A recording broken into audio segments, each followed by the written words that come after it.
February 21st, Daily Devotional, Lift 'em Up by Ellen G. White.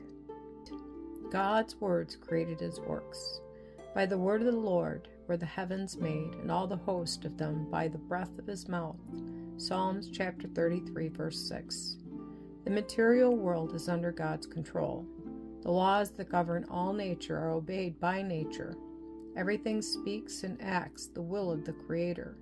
The clouds, the rain, the dew, the sunshine, the showers, the wind, the storm, all are under the supervision of God, and yield implicit obedience to Him who employs them. The tiny spear of grass bursts its way through the earth, first the blade, then the ear, and then the full corn in the ear. The Lord uses these, His obedient servants, to do His will. The fruit is first seen in the bud, enclosing the future pear, peach, or apple, and the Lord develops these in their proper season, because they do not resist His working.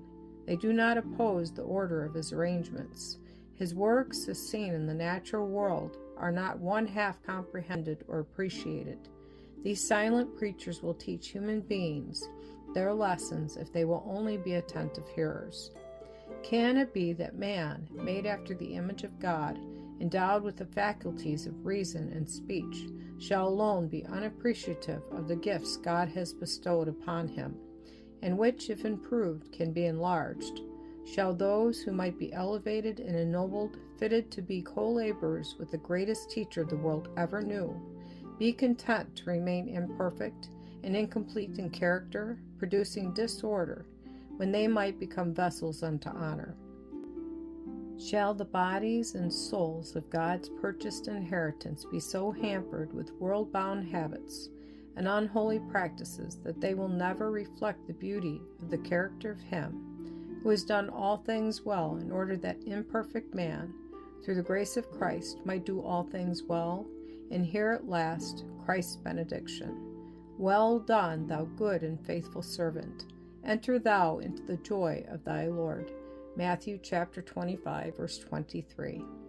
God spoke, and His words created His works in the natural world. God's creation is but a reservoir, a means made ready for Him to employ instantly to do His pleasure.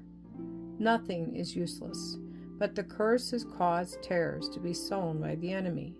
Shall rational beings alone cause confusion in our world? Shall we not live to God?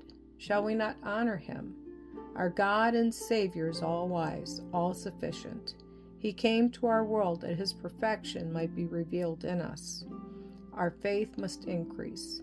We must be more like Jesus in conduct and disposition. The light that shines on our path, the truth that commends itself to our intelligence, if obeyed, will sanctify and transform the soul. The knowledge of truth, the heavenly wisdom, spiritual endowments are heaven's goods, committed to us for wise improvement.